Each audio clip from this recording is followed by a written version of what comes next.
What's up, bikers? Welcome to episode 156 of the B1KER Bar Podcast live stream. I should just say podcast, but I feel like I like the live stream part just because I've been saying it for a while. At least the days that I remember. Who knows? One of these days I'll actually sit down and make an intro. I can just hit play on. Boom. There we go. We'll be in business. Today's a little different episode. It's not an influencer. It's not a company. It's actually a friend of mine that recently did the BC bike race. His name is Brandon. And as we were talking about it, it's been a really cool conversation. So I thought it'd be fun to share with all you guys. So we'll try this out, something new.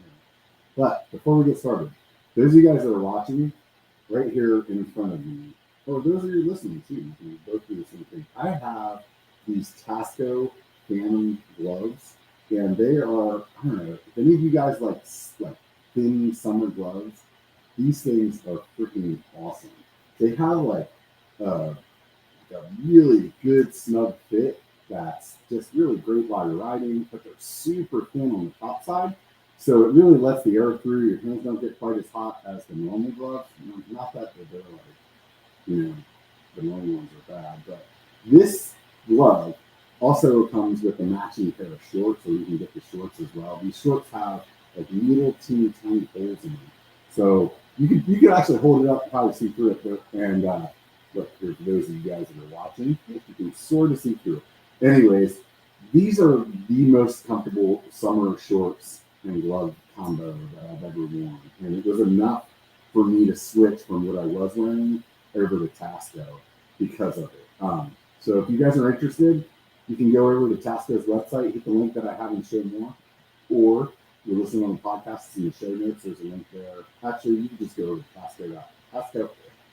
to TascoMTB.com and use the code SCOUT-BIKER, B1KER. So I figure you can probably learn how to spell Scout too, SCOUT-B1KER.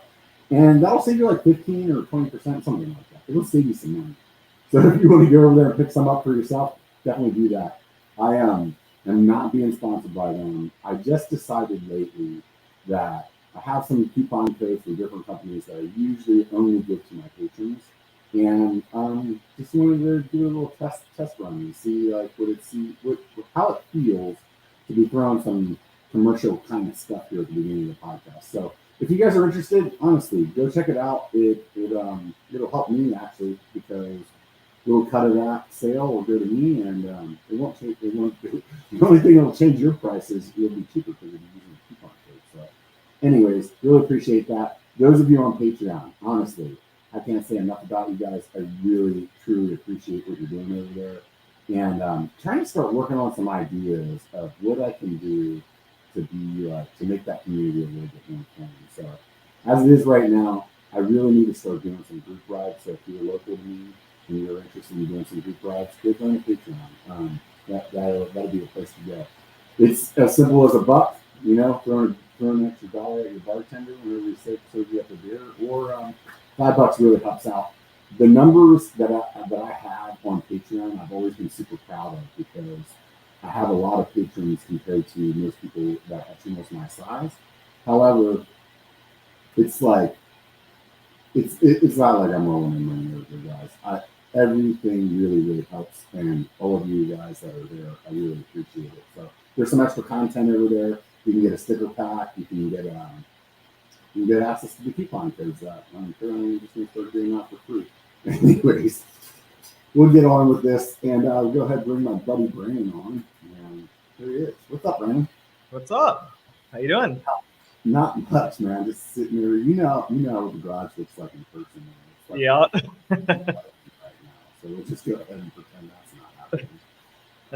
So, those of you that don't know who Brandon is and have been following the channel for a while, he's been in a handful of my videos. He also painted the Paul Boy. So those of you guys that see the sick-ass custom paint job that I had on the Paul Boy, he did that as well. And he was on Instagram under BizMod Bikes. So BizMod, BIZMOD_bikes. You can go check him out there.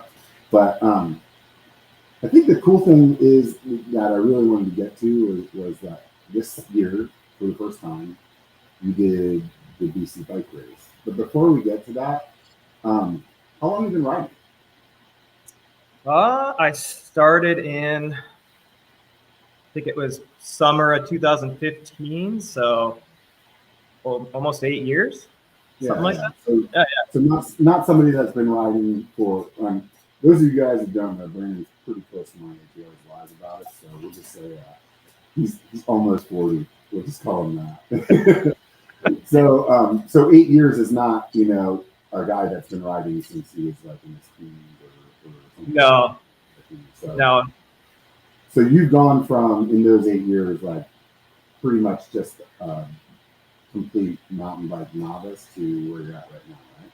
Yeah, I mean, when I started, it was a buddy I had who had a fat bike, and I was in Minnesota, so if that makes a difference, obviously, like you never see fat bikes out here. But yeah, he just was like, "Yeah, this is super fun, man. You should try it," and so I bought a fat bike. So that was my first bike. It was actually a Specialized Fat Boy, and yeah, just started on a hardtail, rigid frame fat bike. Right. But you had some experience in like sports beforehand as well, right? Yeah. I've always been into, I guess, I was a soccer player growing up. I played a lot of hockey.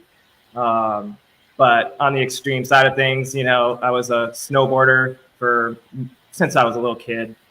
And that was a big passion of mine for a long time.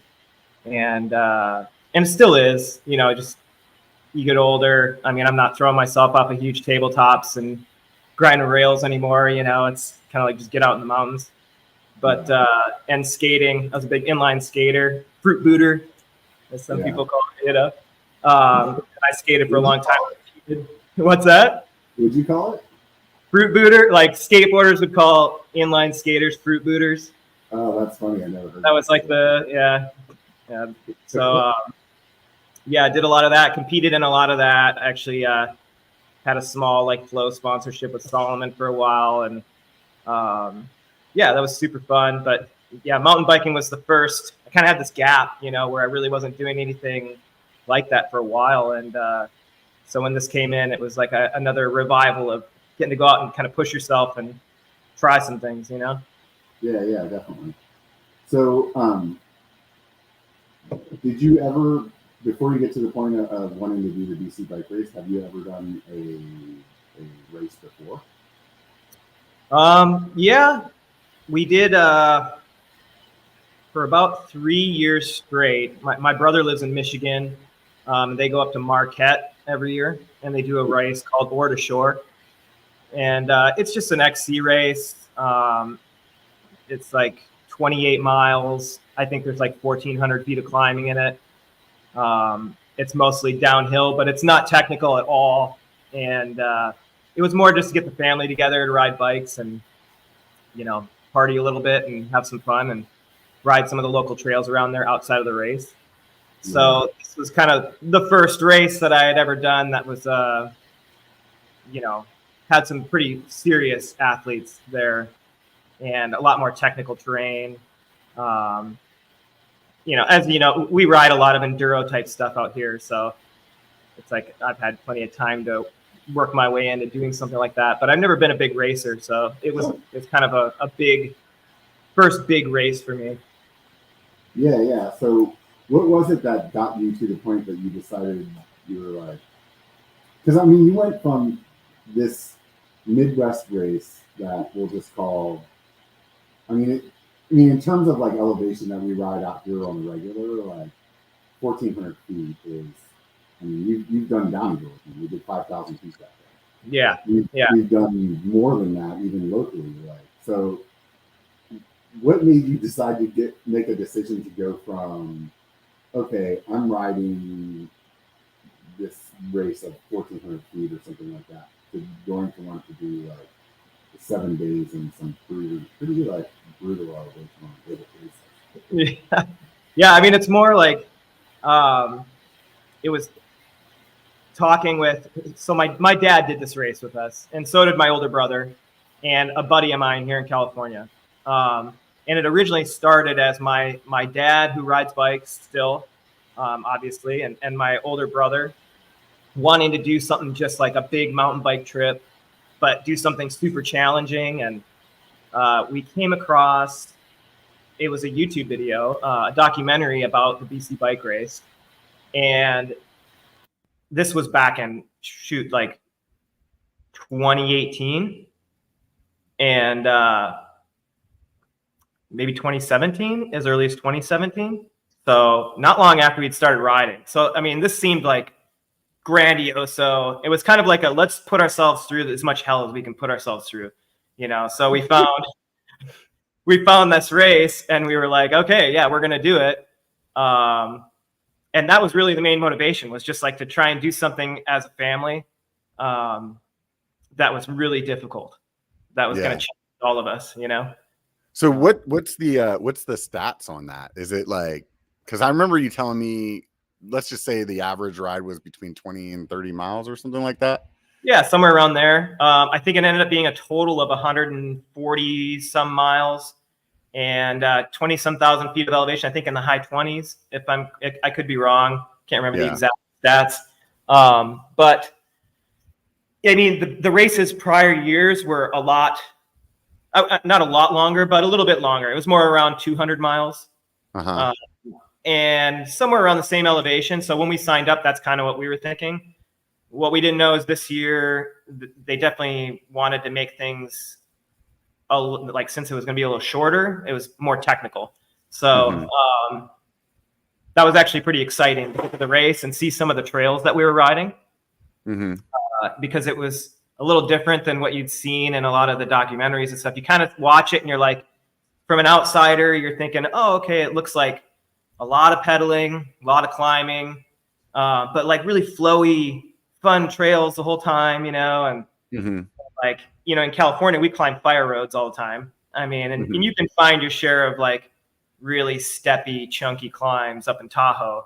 But most of the rides we go, it's like, oh, climb this fire road for 3,500 feet and then jump on the single track and go down. Right. And it's very much not that there. It was it's a different kind of race for sure. And so I think it was surprising. And obviously when we signed up back then, we were signing up for 2020 and, that obviously didn't happen. So it's been it was a little bit of a mess with that. So it was like, you got like a refund or a credit for signing up for the next year. And then that didn't happen, or you got that like floated or something. I can't remember how it went down. Yeah, it was a pretty big mess. And, at the time you find out that you're going to lose some money or the opportunity to race. It was pretty frustrating, I think, for a lot of people. And I think when you went on, like, say, their Facebook page or something during the whole mess of everything, and everyone's trying to figure out, like, what transfers over, what doesn't, can I defer and what do I still get? And why am I losing X amount of money and have to repay for this? And because there was certainly a lot of logistics that went along with that for the race. And I think you'd go on their Facebook page, like I said, and you'd find people who, were just like, they could take all your money. It wouldn't matter. Like, this is really hard for them and you need to support them. And as someone from, another country that has never been to the race, doesn't know a whole lot except for I'm signed up for it and I know it's going to be hard. You're wondering where all the money went. And I think it's a fair amount of money too. It's not like you're not talking to, like, this isn't like $100 entry. This is a week-long race. You're camping. They're feeding you. If I remember correctly, it's like right around like $2,000 just for the ticket, right? Yeah, I think it's early bird pricing is right around 1,800 or so Canadian, I think. And that's if you sign up like right now for next year. It just goes up. I think it gets up to close to 2,400 or 2,500 or something, for a late sign up. And that's just your entry fee. You got to buy your week's worth of food if you're going to eat with them. Otherwise, you're responsible for, going out of camp and searching for your own food. And, there's transportation and camping and, what are you going to do for your still have to get your own plane ticket there. You just show up there. It's not like that $2,000 or whatever, like, gets you there or anything. Right. And the original ticket, it's like you okay, I need to cancel this flight. I need to cancel these hotel reservations. The hotel's no big deal. The flight's like, hey, we'll give you a credit. You got to use it in the next year though. So, you're like, oh, and you're like, and I'm not racing in this actually until 2023, so that doesn't work. Right. Yeah. And so then you end up using that for a different thing, and then you're coming up to the race again, like, oh, I got to buy a plane ticket all over again, and it was financially, like, it was kind of a crazy thing to go through, but when you get to the race, you do really see how much work and organization and just the logistics behind the entire race. They really put on a really well put together week of riding for everybody. And you see where the money went, you're looking at it like, man, they had to have had this booked ahead of time and that reservations for this and on and on and on, a lot of stuff that I'm sure you just lose out on your money, if you just cancel everything. So before I forget, did you guys do the food we did. package? Yeah. So what did you think of that? Was like a good food or? Yeah, 100% worth it. I forget how much it was, but it's like far, far cheaper than if you were going to go out to eat, every day at a restaurant. Plus not having the hassle of having to go like through that or whatever. Right. Yeah. And you just go down, it's kind of like, like grade school, like A, B, and C breakfast and dinner. And so you sign up for one of them, whatever time block. We did the earliest one, just because we figured like, why not get the early breakfast in so you can get your shits in before you get line. It'd be nothing worse than you get done eating breakfast and you're like, okay, I got 45 minutes till I got to be at the start line, and like your guts are rumbling and you're kind of nervous. Right, totally. So, biggest window you can get. Right. And so like part of your entry fee is they are providing you with a tent. Yeah. Not the entry fee. It is extra as well for the camping. So everything's a la carte, right? Okay. Yeah. So if you pay for the camping, do you like have to bring your own sleeping bag and stuff, or is it like? Yeah. They have like a yoga mat type thing you can throw down in there, but really it's like bring like a backpacking type, little blow up mattress. And a sleeping bag. And I mean, it was hot as hell this year, so you're not going to use a sleeping bag anyway. Right. You're going to basically lay on top of it. And, but yeah, it's just, you got to bring your own stuff. The tent's there. But it is an experience. I mean, there's the option of staying. They had a spot this year for like van people, and, they could come in and park and just like be out of their van the whole week. Which is pretty cool. And I would entertain that idea if I were to do it again. But it's an experience being in camp because, you meet your neighbors and just so many different people. And it's just cool that everybody's there to ride mountain bikes. And every night or is it every day you're in a different location? So it used to be that way. I don't know if they switched every single day, but it was pretty much almost every night you were in a different location. This year, since they had the race solely on Vancouver Island, we were able to do days 1 through 3 staying in one place, and the latter 4 days were in a different place. So we only had to move once. 2 of the riding days and the latter half, we had to drive to a different start line. And then you would go out from there and do loop, and then you'd head back to camp. And so if you had the transportation package, they carted you out. And if you were driving yourself, you just kind of head out there on your own. Yeah. It worked out good. I think it would have been kind of stressful moving all the time. Yeah, it sounds like I haven't done it before, but I can already say, in my opinion, I would like to stay put like we did as much as possible. We were able to hit 2 totally different mountains from the same place for the first 3 days. And the first day is just a prologue. It's kind of to figure out where you're going to set in the pack for starting. So you're kind of riding with people the same speed as you. But so we rode that same trail system the 3rd day, but a big loop, much more trail on the mountain. And the 2nd day, just rode to a completely different mountain. So the there's just so many trails on Vancouver Island. You know, there are certain jump off points where you can just hit multiple mountains from the same spot. So it's pretty cool. Yeah, it's pretty rad. When you guys moved, did the tent, like, did you go to the same location of the tent, or did you have like new neighbors or a new tent number? Or you had new neighbors. You had like a little clip for your tent that had your name and your tent partner's name on it. So my buddy and I were staying in the same tent, and just had our names on both sides and our racer numbers.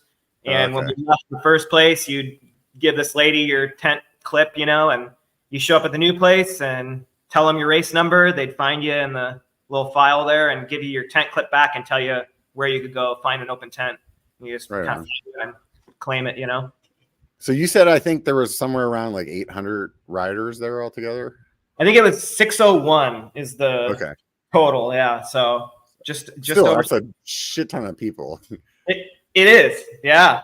Yeah. And for a race that's all single track, you know, like I'm not like an XC racer or racer by any means, you know, it's a lot more open. That thing I used to do in Michigan with my family. And I wasn't, you know, trying to be super competitive there or anything like that. Not like I was going to be really competitive here either, but, you know, actually trained for this and wanted to do well as I could. And so it's different, man. When you're on the trail and there's 600 other people all doing the same route at the same time. Yeah. It can get chaotic for sure. So let's talk about your training. So you actually did, like, you know, put quite a bit of effort into this. How long ago would you say you started? Well, you know, we thought we were going to race 2021, and then we thought we might race 2022, and that didn't happen. So I kind of went through some training phases before those, but nothing like what I put in before this time. I started last November, beginning of November, and maybe late October, I think, is when I kind of I started on the Zwift training program and kind of made a dedication to ride like 6 days a week. And yeah, really started just trying to be deliberate about what I was doing on the bike, whether I was outside or on the trainer. And, you know, with intervals. I think you started the Zwift though before that, like just not as many days, right? Yeah, I'd kind of goof around on it. I mean, I had an account that I started the year before when I thought I was going to race, and I kind of never canceled it and just would jump on every once in a while on a day where it's like super, super hot out and you're too lazy to, you know, get somewhere that you could ride quick enough in the morning or just to fit in some pedaling for the day. But yeah, it really turned into more of a tool for training come October and November. What kind of like rides were you doing on the Zwift trainer? So they have a program. There's different training programs you can do, and they range from beginner to advanced. And of course, you know, I got on there and I was like, well, I'm just going to do the advanced one. So I chose a single track Slayer is what it's called. And it's a mountain bike specific training program. So it kind of dabbles more with peaks and wattage, and like peaks and valleys, as opposed to just like riding constant, like a roadie does. You know, roadie very consistent on their power for long periods of time. And it still does a lot of that. As you know, I know you've dabbled with it as well. It's painful all around. I mean, let's just say that the programmers of that application are assholes. Yeah. So like, I mean, they're definitely doing their job well, but the part where it's like, you should feel great right now, and you're just sweating your balls off, and you're like heart rate's in your throat, and you're like, I just want to choke the guy that wrote that message right now. Yeah. So you're spot on. Yeah. Yeah. And I mean, I will say I did the one before that, the intermediate one before I did the single track Slayer. Yeah. And that one I already had like a good level of hate for, but it was like, this isn't, you know, like it didn't take too long until I was like, okay, this isn't that bad. But that single track Slayer one, for me particularly, it was like, there was one particular that I had to like bump it down. And I just couldn't hang. Like it totally freaking destroyed me. And I would have never thought that I would get that kind of workout on a trainer. Like it just, honestly, like still even talking about it, it blows my mind what they can do to you in 1 hour on that thing. It is. It's mind blowing, man. I mean, it wasn't just like, oh, I feel like it's kicking my ass. Like, you start seeing results from all your hard work, and it is like you really have to motivate yourself to get on that thing the next day if that's what you got going for the next day, and you know it's going to be hard, and yeah, I mean, 3-4 weeks in, like huge improvements in my power, cadence, you know, actually becoming somewhat of a rider where I felt like I could really put down some decent power, as opposed to, you know, it's like you think you're strong when you don't train at all and you just go out and you go on fun rides all the time. But and some people are, you know, I have a buddy who's got like just huge legs and he doesn't ride very often. And I know, like, if I'm on the flat with him or something like that, and he hammers it down, like, he can go for a while with some pretty big power, you know? But when you're training all the time, like, even for a guy like him, like, his power would even go up and he'd be able to do that for so much longer, you know? I mean, it does. I would say, like, when you and I first started hanging out, and it's been a couple years now, like, we were pretty close to probably the same speed as far as climbing. And I mean, once you started doing, and I've gotten stronger over that time as well, but once you started doing Zwift, like, for people that aren't from this area, there's a ride that we would do in Auburn that would be like, it's like 24 miles and like, what is that, like 3,500, 4,000 feet of climbing, something like that. And 4,000 basically, on 4,000 on your watch, right? Yeah. It's 3,800 on yours. Yeah. So, but anyways, like I said, when we first met, we would be close to the same amount of time on that. And just recently, like right before he went to this race, I had a half an hour head start on him. And he caught me before we got to the end. And he would have probably put another 10 minutes at least behind, like, on top of me if he would have just passed. It was like when he finally caught up, then we just rode together. So it's like definitely like a huge amount of, I mean, that's like, honestly, like 30 minutes head start for you to catch. Like, and it's not like I'm crazy slow either, you know? No. Like, it's just been really, really interesting to see that change as you're training for this. And I mean, honestly, it inspired me. It's the whole reason that I did Zwift over the winter, and it definitely like changed my riding to like a whole other level. So yeah, I can't say enough good things about the training programs on there if you have ERG. I think if you don't have ERG, I don't think it's worth it at all, in my opinion. It's just tougher. I think it's tougher for, you know, like a lot of these, at least for me, it's like, I don't have a road bike. I don't have a gravel bike. You know, I have a couple mountain bikes, but, you know, both of them, same drivetrain, you know, we're running 1x12 drivetrains. It gets awfully difficult to match those watts. And, you know, like you're on a flat, say, and it wants you to put out, you know, 300 watts or something for 3 minutes. And you're on a flat section on the you know, screen there, so there's no resistance for going uphill. It's hard to keep 300 watts. I mean, eventually your gearing tops out. You're going 20 some miles an hour, and you can't put that power down anymore, you know, until you slow down and build up resistance again. So you run into, you know, basically your gearing just limits you on being able to do that. So yeah, ERG mode, which for people who don't know, it's automatically controlling the power. So, you know, when it says do X amount of resistance for this amount of time, the trainer will just change it automatically when you're hooked up on the back wheel. So it doesn't matter what gear you're in, you're not having to shift. It's going to make you hurt no matter what. There's no downshifting and like backing off and being like, oh, I'm going to take a break for, you know, 25 seconds to catch my breath. It's like, no, you're just going to like fail pedaling. Yeah, you can't slow down at all, because it's like, even if you slowed down for like 2 pedal strokes to like adjust your shorts or something like that. Oh. Now your watts have changed from the 300 that you have to do to like 400. Yeah. Like, right? Because like 300 at like a 40 cadence as opposed to 85 or 90 or 100. All those numbers are vastly different, you know?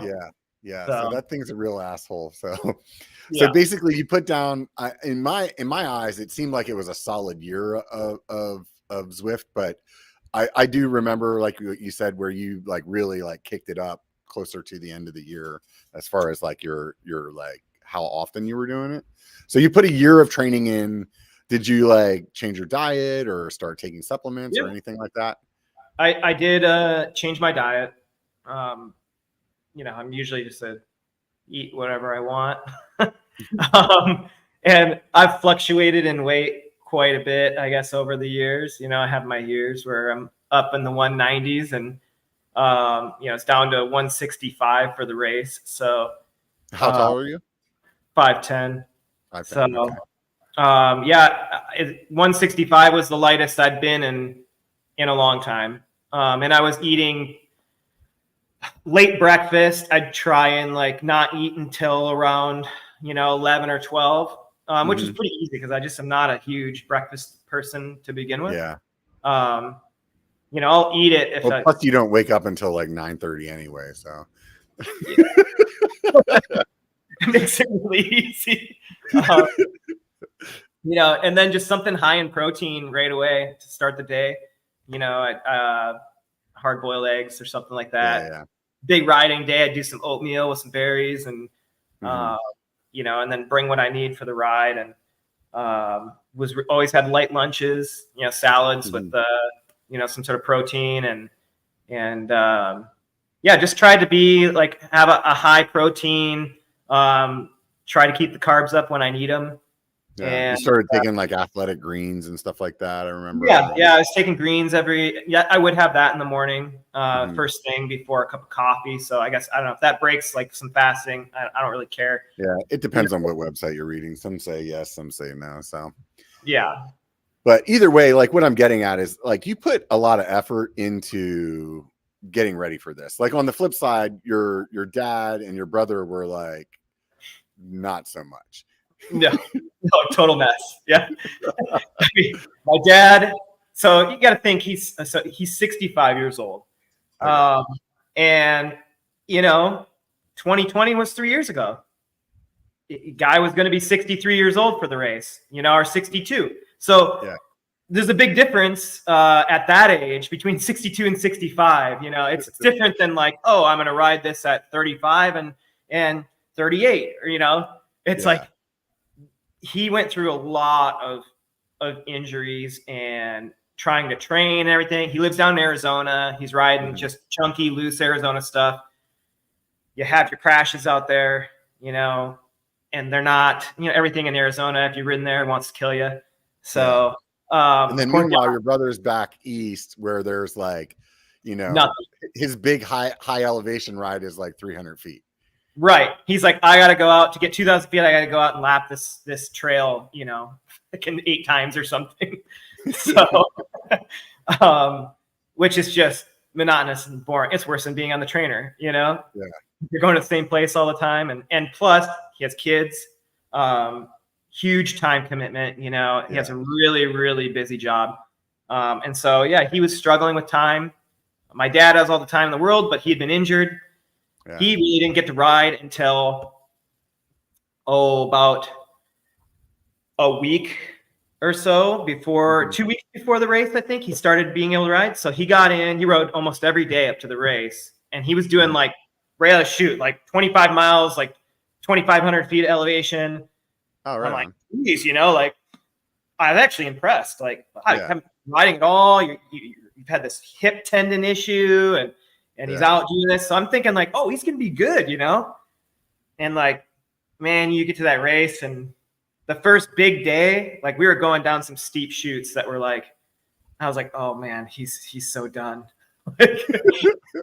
He's not going to make it. Like, I don't even know if he, walk Your down. goal, though, like your brother and your dad's goal, were more like, let's just go up here and ride some sick trails for 7 days, and Yeah. like we don't See, really give a shit where we place that. We just want to like complete it. Whereas yes. your goal was like, I want to see kind of like where I'm at. Would that be accurate? Yeah. And I know, like,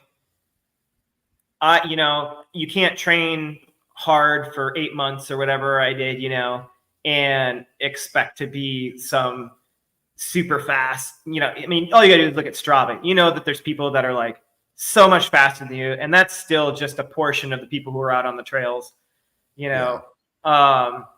You kind of know where you lie, and even when you're a fast person on Strava, you might go to a race and just get your ass handed to you.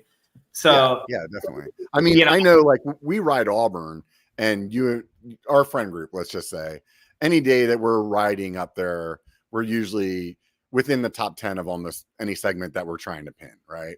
Sure.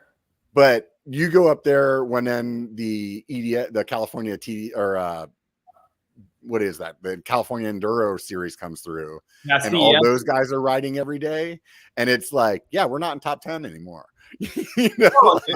No, I mean, if you're like, all of a sudden we're like, oh yeah, top 35. Yeah, I mean, in our area, if you go out anywhere and like a Evan G or a Dylan Maples or something was there for the day, they're going to be faster than you. I mean, those guys, super fast riders.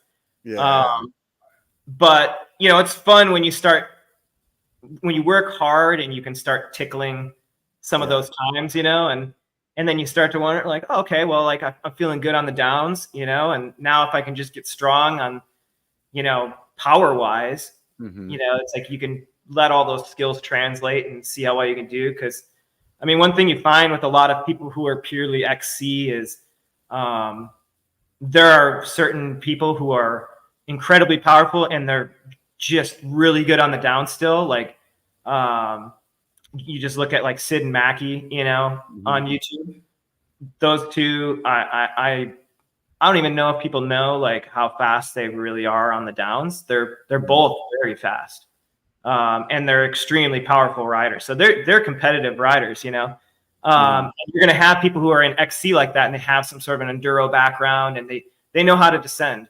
And you have some XC people who they don't, and like you saw a lot of them at that race where I think they were in over their head on some of those downhills, and they are just crashing left and right. There was tons of injuries. You see it all go down in front of you, and kind of knowing that, it's like, okay, well, if I'm pretty good on the downs, if I can get powerful, I might be able to finagle my way up to a pretty decent spot in the race, like you're not going to podium, but if I could get top third, that's kind of what I was going for when I went into it. It's like, be in that top 200, I'd be pretty proud of myself, Yeah. So I know that you were watching Sid and Mackie a bunch, and initially you were like trying to see like how close you could get to the watts that Mackie was pushing, like when you're on the trainer and stuff. And what did that? How did that go? I saw like a video where they were doing FTP testing, and I think they were doing VO2 max as well. And so it kind of like was like cool to see where they're at in a measurable fitness sense. I just was like, okay, well, I'm just going to work hard on the trainer and outside and see, I guess, where I get. When I started the training, I had an FTP of about 200 watts. And like you realize right away when you start training and seeing where other people are at, that is not very much. Yeah. Especially if you're not. I think my first FTP, I was at like 165 or something like that. And then I remember getting on and seeing him push like 350 or something like that. Yeah. And it wasn't even, I don't even think that was his FTP test. Like he was just pushing 350 in this ride. Just riding 350. Yeah.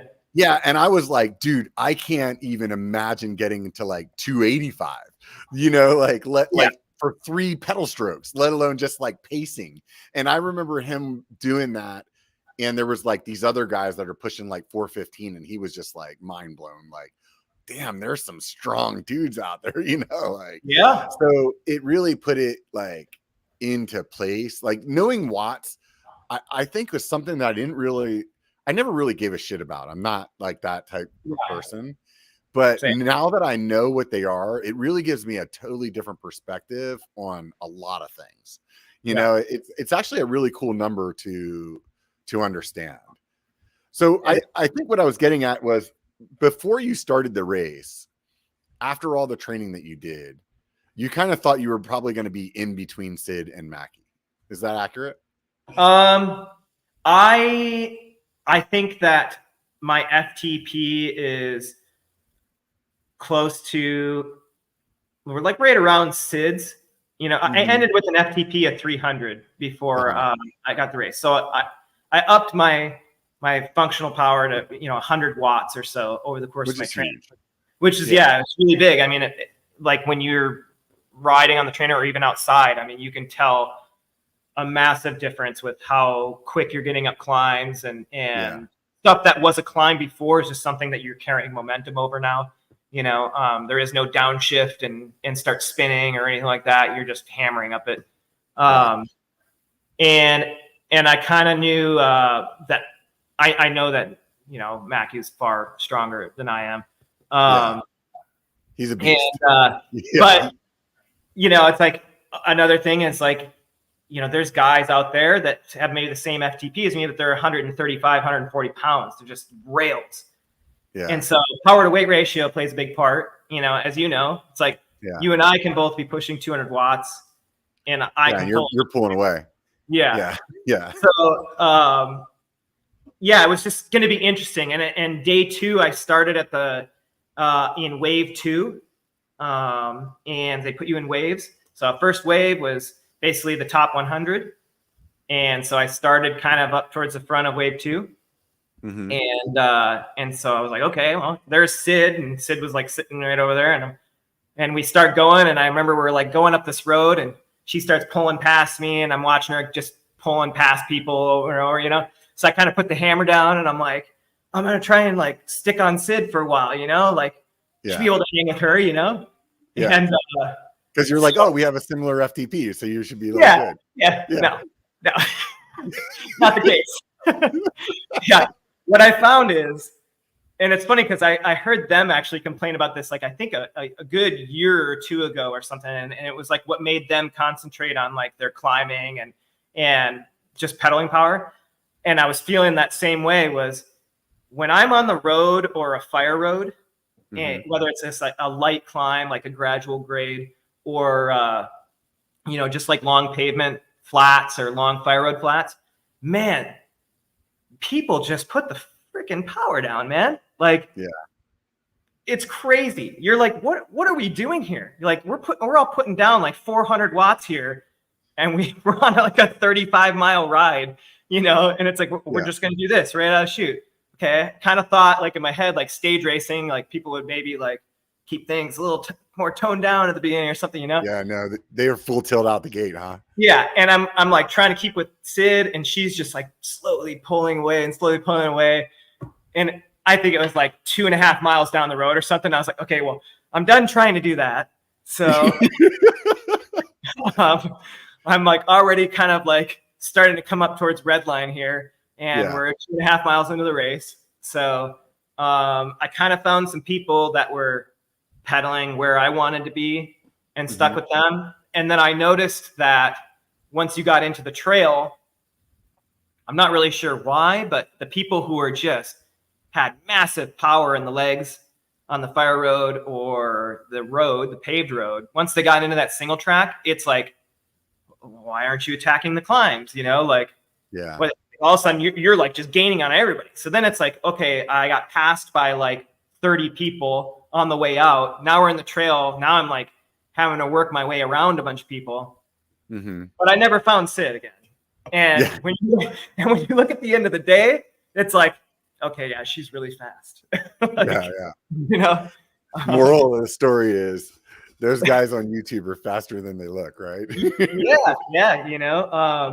And as they should be. I mean, the amount of work that they put in, I mean, you see on their channel, they put in a lot of work. So Yeah, 100%. They're actually going to be on next week, so it'll be fun to like follow up this conversation with that one. Nice. Yeah, they're incredibly nice. I got to talk to them for a little bit, and they just kind of sat down next to me on the lawn, and yeah, they're both super nice people. Yeah, every time I've like been to the same festivals as them several times, and for some reason we never have met. I've had them on the show at least once before. I can't remember if it's been more than that, but I've talked to them a bunch, like electronically over the years.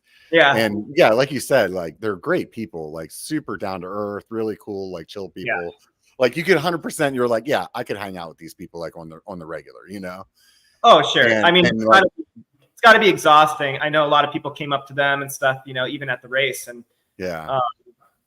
But they're, you know, they genuinely are happy to talk to anyone, and they will engage you. It's not like, you know, they're just waiting for someone to say something. I mean, they'll actually just come up and talk to you, you know? Yeah. Super cool people. So that's rad. So you get out there. So day one, you're just kind of like racing a clock, so to speak, so you can find out what like heat you start in or wave. Yeah. So then day two is actually like the beginning, like quote unquote, like the beginning of the race. Right. And your prologue counts towards your overall, but it's short. It was like a neutral ride out, I think like 1.5 miles, and then it was like 6 miles or something like that. It was just like like doing a simple 7 in Auburn, you know, like going a big up climb and a big descent kind of thing. Yeah. Culvert, confluence, bottom type thing. And I tried to keep like a pace that it was like, okay, don't blow yourself up. Like I didn't want to run at red line the whole prologue. Because I felt like I'd just be setting myself to be up in a wave where I was just going to get my ass handed to me the whole time and wouldn't be able to sustain it. So, I really tried to like keep things, I guess, at just like a controlled level the whole time. Right. And it was your first taste of like running into people that were just like, you know, didn't really know what they were doing on the downs and, you know, getting passed by people and the whole bit, you know, it's like you're kind of got the whole gamut because there was no waves and it was just course open for a window of time. You just head out when you want to, and then you'd hit a timing mat, you know, 1.5 miles in and start going, you know. So no telling what kind of rider you're going to run into, how many people you're going to have to pass, or if you were going to get passed or anything like that. Mm-hmm. But yeah. So the wave would start away from where the timer started? The what now? The wave would start different from where the timer was? So no, it was basically like for the prologue, you would leave camp and 1.5 miles out on the route, there'd be like a timing mat laying there across the trail. Right. And that's where your timing would start for the prologue. Was it that way for the other days? The other days you like started out day 2, I think we had a neutral ride back. So you went through the archway at camp, and you started right from there. And then when you popped out of the trail at the end of that ride, you were still, I don't know, like 3 miles from camp or something like that. But you had gone over a timing mat, and then you were done for that stage. So you could take your time getting back to camp. Yeah. So they didn't basically time any of the road or route back to getting to camp that day.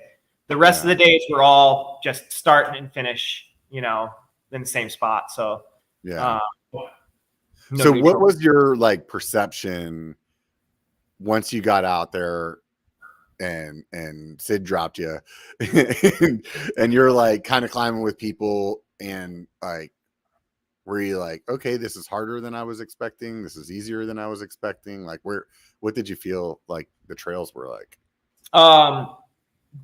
Definitely. I mean, we ride a lot of techie stuff out here. So I think I said before, like I was pleasantly surprised. But part of that pleasant surprise was like, oh, we're riding actually like some super sick trails.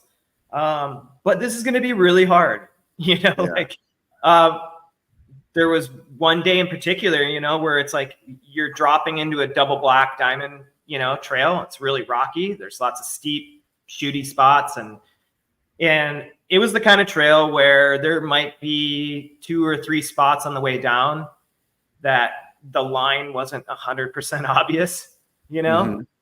And it would be a spot where normally if you're with your buddies, you'd stop and like choose your line. Oh, let's check this out, you know, like lay the bike down, maybe like walk down and look at a couple different lines, you know, and when you're racing, you're just going blind into all that stuff. And you know, you hear people's tires skidding behind you, and there's people in front of you, and there's no like jumping off your bike. Like you just go. So there were times where you hit stuff, at least for me, where I hit stuff that I was like, oh man, I just nailed that. Like that was so nice, you know? Mm-hmm. And there were other times where I was holding on for dear life in moments like I totally bad line, super bad line, you know, way off, and just bucking Bronco for a moment or something, you know, and try and stay on the bike. And to put your skill set in perspective for people, I mean, you'll hit like 15, 20, 30 foot tabletops or some pretty big gaps, and like not even like that's not an issue for you. No, which actually I was super pumped about is I know in previous races when there's like doubles or you know, like mandatory gap stuff or big drops, they've like flagged off, like put like sticks, you know, and flags so you can't take them, and because they didn't want a bunch of people getting hurt or something, I guess, in the past. Yeah.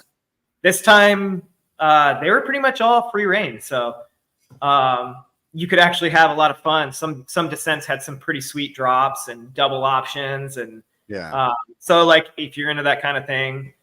But I mean, like what I'm getting at is like, it's not like you're saying, man, this was crazy technical, and it was like, you know, maybe somebody listening is like, well, I don't know what this guy thinks is technical. Like yeah, you're riding some pretty like spicy stuff on the regular, like it's not a big deal. And in this race, you're coming around a corner and all of a sudden like, oh crap, I'm about to like eat my lunch right now. You know, like, it's like, you know, I'm obviously, it's like, I feel like I've seen it all, you know, for the most part. Except for maybe some just super extreme free riding stuff out there, you know, that I've never gotten to like dabble in. But so, yeah, I mean, I'm coming around to some corners and it's like, you kind of like, oh shit. Like, okay. You know, but you're excited about it because it's like, well, sweet. Like this is badass, you know? But there is, okay, now let's pick our line. Let's get down this. That's fine. But you're dealing with all these people around you, and you don't know what the person in front of you is going to do or how they feel about what they're dropping into. And that is, that definitely caused some issues in the race, and was probably the most challenging part about doing a big stage race like this, is just being with so many people that you don't know. And one person might seem like they have a ton of skill, and you're riding behind them and they're just flying through some flowy stuff or something and putting a bunch of power down, getting up some techie stuff. And then you drop into something technical and all of a sudden they're slamming on their brakes in front of you. And you're like, I don't know how they're not going over the bars. You know, they're doing like, you know, super slow down every step. And all you want to do is just like let go and like let the bike eat to the bottom, you know? And you have to sit there and like control your braking behind somebody who's just terrified all of a sudden. I watched a guy that was putting up daily videos, and just from what I saw, it was just, to me, I mean, you've heard me talk about racing before. Like, I just don't like the idea of that many people out there. And like, I feel like I'd rather just go ride that trail myself, or like with my friends. And when I was watching his video, it was like making me feel that way, like all the more, because it'd be like he'd come to a climb and now there's like 20 people on this climb in front of him, and some of them are walking, some of them are still pedaling but way slow, and like maybe he would like punch up faster than them, or it would be the other way around. He was the slow guy, they were passing him, but as soon as they crested, then they're like riding their brakes down, and he's like, you know, can I get around? And it's like single track as well, so it's not like you're just burning by somebody on a fire road. Like it to me, that part of it would be like almost infuriating, because I would feel like it's like you can't just have a fun ride because all these other people are there, because you're like either gonna like catch somebody or being held up by somebody. It's not like, oh, I could just slow down a little bit and then like leave him some space. Because if you slow down, then the guy behind you is like now caught up. Yeah. And I would tell you, so part of the reason that became a challenge for me was because I had a massive mechanical on the first big day. So that was day 3, day day 2. Day 2. Yeah. So what happened? So about, maybe like a halfway through the course, there's this, you kind of came up on this big rock slab, and there was this big rocky chute, and I was behind a line of people, and someone lost it. And to be fair, I was in a good group of riders, you know, like I said, like where I started that day. I did really feel like, oh, okay. Like for the most part, I'm not like, oh my gosh, like you're so slow, or like, holy crap, I'm getting past like crazy, or, you know, I really felt like, okay, these are all people that are very, very similar speed riding, you know? Yeah. And maybe they might not be quite as quick on the downs, and they're a little faster than me on the ups, which tended to be the case. Yeah. I was still floating in the same spot mostly. Right. And on this chute, somebody just, you know, Just messed up. got a wheel and some soft stuff at the bottom of it, and went over the bars. And then you got a string of people coming down that chute behind them. And yeah, it just turned into kind of a pile up. And I tried to avoid it. I kind of went off to the left, and it was like narrow trail, you know, big drop off on one side, just into like thick bushes and stuff. And I got right on the edge of the trail there, and just, you know, front wheel got into the soft stuff off on the side even more. And I went over the bars. So I like jumped up, you know, like chest deep in freaking bushes, and finding my bike, and I'm like hiking back up on the trail, and I just started running down the trail and jumped back on my bike. As soon as I started pedaling, I could hear that dreaded, like, you know, clunk, clunk. It's like, oh, something's so wrong. And I looked down, and my derailleur was just hanging on the ground. And the hanger had snapped completely, which I know you know very well. My Scott riding, I swear, the design of the hanger on this thing is like a breakaway point. It's like, it might as well be perforated, because I've gone through like 7 hangers on this bike, and it doesn't bend. You'll never have a bent hanger. You will definitely have a broken hanger every time. And you'll also have a group of friends that has like comic relief to talk shit about you and your bike on a regular basis. Yeah, I know. And aside that, I mean, I love that bike. You know, I love that bike. It's a very efficient pedaling bike, and it's very capable at the same time. But that caused a big issue for me, because it had snapped off with like the tiniest piece of the hanger stuck to the back of the bolt still. And so you go to take that bolt out, and that piece of hanger is just spinning back there with it. And it's like, okay, well, you got 12 Newton meters of torque on that thing. And you know how those things kind of dry out, you know? I mean, I keep everything pretty greased good and like, you know, like clean, but like for some reason, I don't know if it's like the Loctite on those bolts on the derailleurs or whatever it is, you know, they always have a fair bit of like resistance after you crack them loose. And when you're trying to hold a little piece of shard of metal with your fingers and like crack that loose, and it's just spinning in your hand, it wouldn't come loose. So I was having a freak out, because, you know, here I am, like people just going by. Oh, you good? It's like, I mean, no, but what are you? It's like freaking pliers or something, you know? Like you got a vice in your pocket? Yeah. So, you know, long story short, I basically ended up wedging a brake lever in between that piece and the body of the derailleur, putting my tool in there and bashing it on a rock like an impact until it finally cracked loose, and got the bike put back together. And it took 40 minutes to get that thing out of there. And so now you've trained for, let's just call it a year, and you're up there on the first day of your race, and you busted your ass to get in this good spot. Halfway through the first day, you're 40 minutes behind your like group. What was going through your mind? Oh, I just like, I'm thinking, okay, it's, you know, this is the first big day. we got 5 more days after this. Like, just get on your bike, start passing people, get back as far as you can today. We'll just like chip away, and I'll just work my way back, over the course of the week. And, it's like, it's hard, man. Like, I got back on my bike and start going, and right where I had that crash, it started this up towards this second aid station. It's at this peak. And it was a good, like, 1,500 foot climb of just pure tech. Like, you're going up over this rock step and then over these pile of roots. And then you got to attack up this, 7 foot tall, just slab with roots hanging all over it. And so it's the stuff where it was like, if you don't have like the fitness to be like just attacking and attacking and attacking over and over again, you're not going to make it. And if you aren't experienced with like techie climbs, like, and a little bit of like track standing and, reposition and go hard to get, like, it required a lot to get up it. And as you can imagine, after being passed by like, over 250 people, I was so far back that it was like, oh, I am back with like everyone is walking as far as I can see up the trail. Yeah.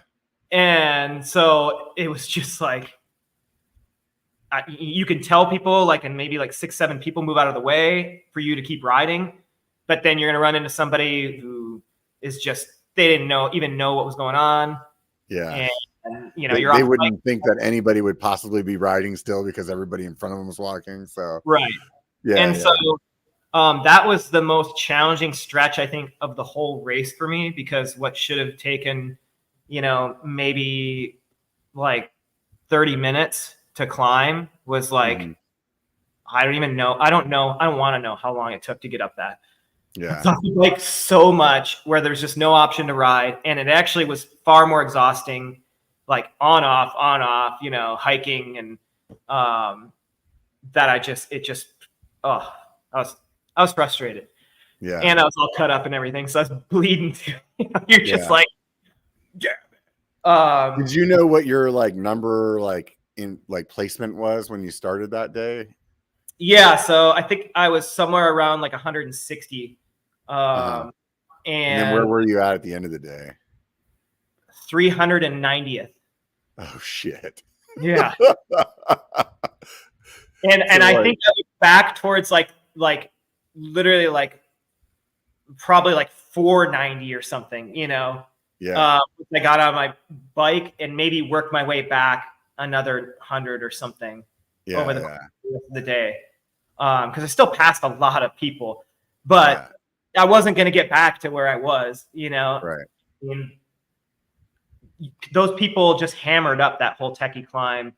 And once they're over that peak and going downhill again, I mean, the amount of distance they put on you, you're never working your way back. So, yeah. Well, you possibly could have like got somewhere like decently if there was nobody between you and them. Yeah. But that's the biggest problem is you just have like every, I don't know, what do you think? Like every like 50 yards or so on the like the regular part, you'd run into another person, or were you pretty much on somebody the whole time? Like until I got past the aid station, it was like every 10 feet was a person. At the aid station, it was just packed. All those people were laying on the ground, just like slamming pickle juice and watermelons and like trying not to die, And I kind of saw this window. You could see where the single track went back up into the woods. And I saw this window to jump in, and I got to ride one of the super fun descents with like a huge gap in front of me, which put a smile right back on my face. I was like, I don't care where I am in the race anymore. Like, I just got to like absolutely rip this downhill with like the nicest berms and tabletops and just sweet like doubles and triple options. And it was like my kind of trail, like I was having so much fun. So at that point I was like, well, whatever, we'll just finish today. See where I am tomorrow, and then, like I said, I got up in the morning and it's like, oh, you're now like 390 something, overall. It's like, okay. All right. Well, and then it's like, you're starting in wave 15. And you were originally in wave 2? Yeah. Yeah. And granted, they did more waves the third day. to try and split people up because it was a tighter single track entrance. But it was still like I think I would have been wave like, I don't know, like 5 or 6 or 7, somewhere far up where I was. And I tell you what, the start back there was very different. You know, the day 2, like I said, I'm like, what is everybody doing? Like, why are we all hammering so hard? And so I'm kind of in that mental state starting day 3. Right. And, you know, they say go, we go. And I'm like pedaling and I'm onto the road and like heading towards this fire road. And I'm like looking around. I'm like, where the hell is everybody? And it's like, and then you look behind you and they're all back there just like, oh. And then you're like, oh man, well now I feel like a superstar. You know, like, but then you run into the next wave like right away, you know? Yeah. And then you're like, oh, okay. So the first half of my day today is going to be like the last half of my day yesterday. Right. Where you're like, okay, let's just keep working our way through and picking our way through. And I think by the end of the day, on the 3rd day, I felt like I was riding with some people that were pretty fun to ride with. You know, it's inevitable that you're going to get on downs. You know, if you're a big enduro guy, just in it for the downs like we normally are, you just have to go into something like this knowing that like you're not always going to get like this big window in front of you on every single down. And you're going to run into some that are like so fun looking that all you want to do is just lay it down so hard. And there's like 3 or 4 people just like, they're going fast, but they're not going fast, you know? Yeah. I kind of want to like really risk hurting myself right now. And like, these people are like to do it, you know? So it's kind of part of it, but you do get to a point where you're still going to have fun and you're still going to be able to ride at a good pace. And so, yeah, I mean, you can work your way back. It's just, that was a big tough chunk of the race for me. And ultimately, after picking my way back to pretty much where I was for the qualifier over the course of the week, I decided to actually ride the last day with my brother and my dad. Because at that point it was like, well, I mean, you know, they've been riding on just the 2 of them together. My brother. By that point though, like where did you work yourself up to? I was like right about the same thing. I think I was like right around 180th or so. And then the last day, I rode with them and they were dead last day, you know. My dad, I'm telling you, my dad had no business finishing this race. And I know everyone at BC Bike Race knew that. I know my brother and my buddy knew that. I know my dad knew that. But he was fucking determined it was going to happen. He does not give up. He's not the kind of guy that gives up. So I think he had over 40 crashes over the course of the week. I have a picture of him somewhere, and he's just Your dad started at 65. He's now 74. He calls me, you know, shit out of his body. He calls me like a week after the race, and he's like, God, got back on the trainer and like tried to do a workout on there. I'm like weaker than I was before the race.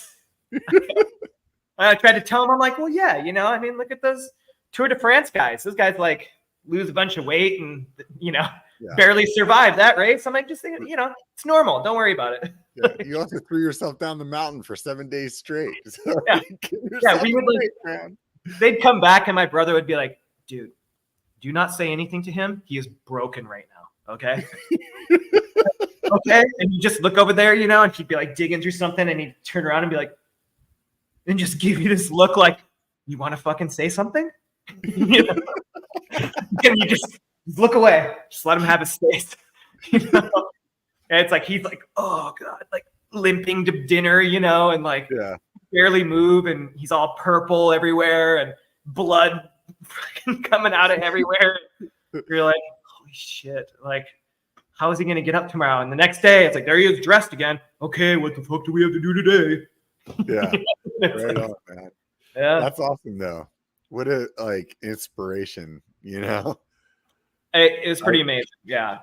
Yeah. It's definitely like, I look at people like that and, you know, like we're sitting here, we're laughing or whatever, but I 100% would love to be that guy when I'm 65. You know what I mean? Yeah. Like I definitely don't want to be anything less than that. You know, I don't care if I'm dead last in the 7-day race. Like, fuck it. I'm out there having a fucking good time, man. So, and he's like, you know, I got last place, you know, I mean, but at least I finished. I'm like, technically you didn't get last place because I mean, there was like a crazy amount of DNFs. Yeah. So people that would just like get hurt or like they would break their bike or there was some, you know, injuries that just, you know, like little stuff like people just really messing their ankle up or something where it's like I can't ride, you know. All the way to like we watched a guy get stretchered out. We were on a descent and they like kind of cued everybody off to the side and guy came up on a stretcher and I guess he like shattered his pelvis and so you were telling me that like there's like people were showing up there that really had almost like no reason to be there, like from what you were telling me, like skill set wise. There were definitely people that I don't know if they knew what they were getting themselves into. And you know, it takes a adventurous spirit to sign up for something like that and just be like, oh, I'm going to go to the mountains in British Columbia and race bikes for 7 days. Okay, well, when you're from Iowa, an XC race, so you think in your head, it's like if all you ride is trails in Iowa, there's going to be some stuff that's going to surprise you. That you didn't know that people rode bikes down.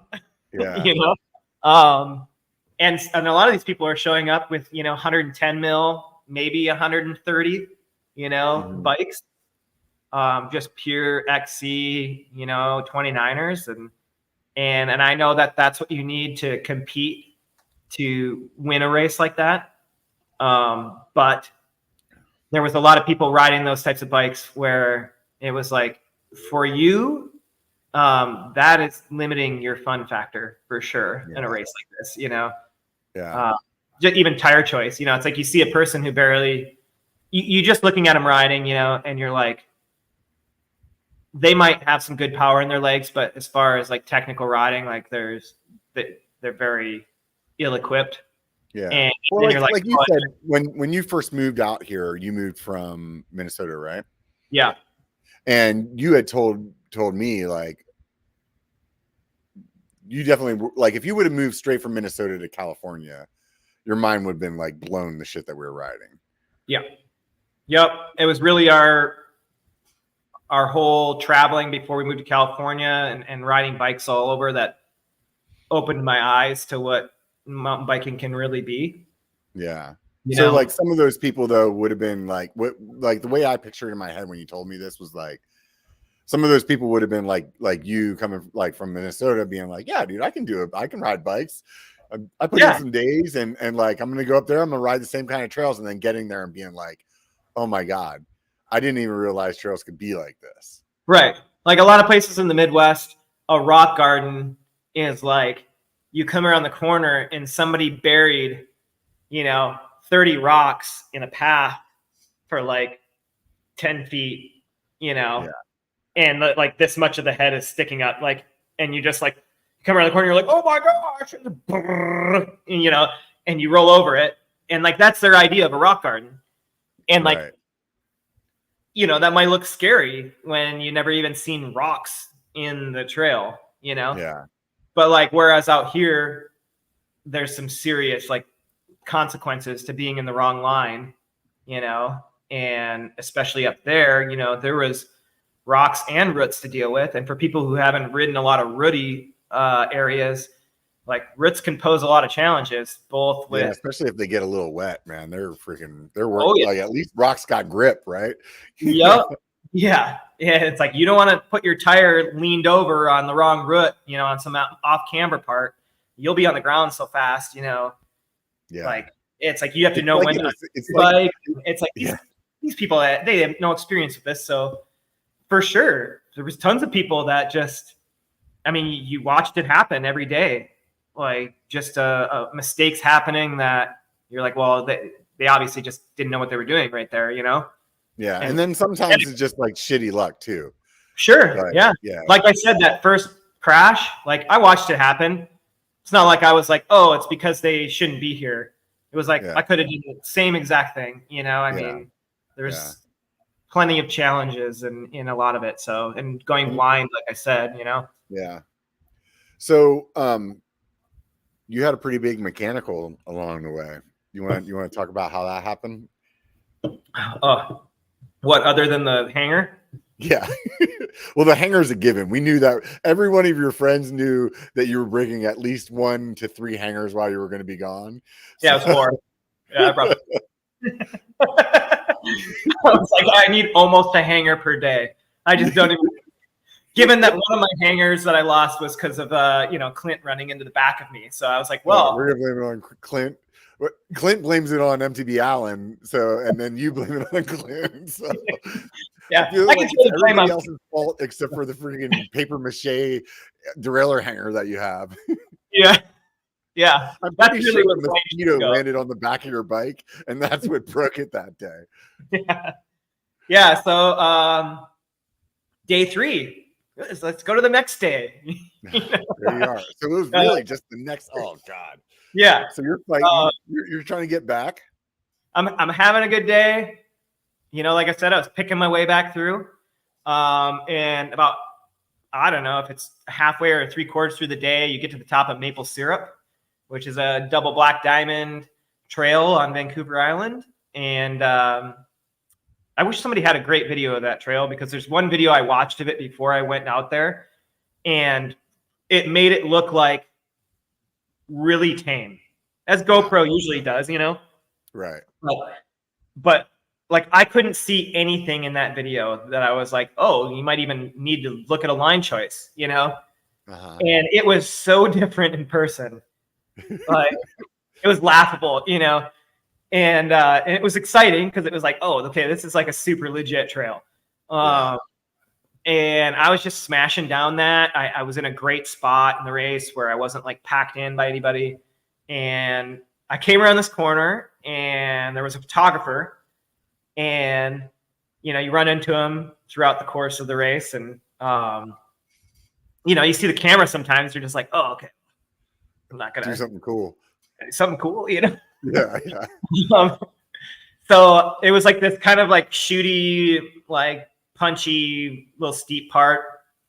And I just, you know, like kind of hopped into it, like found like a nice spot where I could like put my wheels and hopped into it and just smashed down and G out, and she's following me with the camera. And then there was this rock roll right after it, and it dropped down maybe like, I don't know, 4.5 feet or so. You could roll it. And I think probably 100% of the people out there probably rolled it.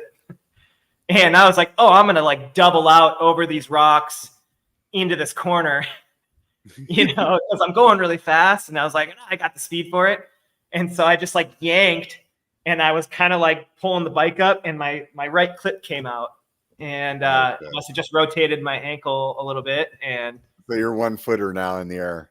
So yeah, and it's like a left-hand turn right when you land.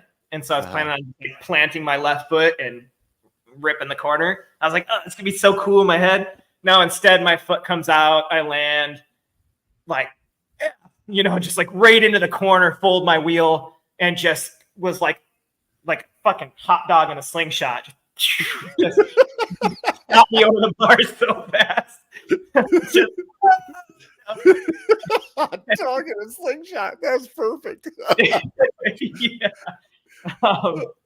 Landed on my side, like way down the hill. Like, dude, I must have gone like 20. It was like the biggest crash I've had in so long. And a big reality check. Like, oh, maybe I shouldn't be like playing and having fun blind on like a lot of this. You know? And, you know, we have 4 more days after this. So I got up and grabbed my bike and had to straighten up my handlebars and do all that crap. And the lady's like, I cannot believe the one thing I'm blown away by at this point is that your derailleur hanger is not broken. It's not broken. First thing I checked. Like, okay, all right, good. And the lady's like, like, oh my gosh, like, are you okay? And I'm like, yeah. And I feel like I just got in a car accident at this point, Yeah. So she's like, do you know where you are? And I'm like, yeah, no, I didn't hit my head. And I just absolutely like racked my hip like so hard. Like it felt like somebody just took a lead pipe to like my hip. Oh God. And I was like already limping. And usually you have so much adrenaline pumping, like it's something that's going to hurt a lot more later. Yeah. But like it hurt really bad even right then. Yeah, you're like, I know this is gonna suck because it already hurts. And so I was like, I'm just gonna stand here for a minute if that's cool. And she's like, yeah, okay. And so I'm sitting there and I'm like fixing my bike and I drink some water and I'm like, okay, I'm gonna go. And she's like, okay, you're good. And I'm like, yeah, I'm good. And I'm like, all right, sweet. Nobody passed me. I got my bike. I mean, realistically, it was probably like 3 minutes, maybe. Yeah, it feels like a lifetime though when you're like, I'm sure in a race, and plus it just time slows down when that shit happens. Right. But man, I finished that day out. I tell you what, it was like, okay, the day before I like took a bunch of skin off my arm. So I had this big scab across my arm and that was like stinging and burning constantly. You're sweating and it's getting all gooey again every day, And now I just like took a bunch of skin off my hip and bruised it super bad. And like tore open my knee. And so it was just like everything was kind of burning and hurting, And that night, like, when it's like, oh yeah, it does feel worse later, even though it felt really bad then. So I was like barely able to walk. You're not wearing knee pads, right? You had said that. No. And what was the reason? I mean, it's kind of a full send deal, like first of all, it's hot.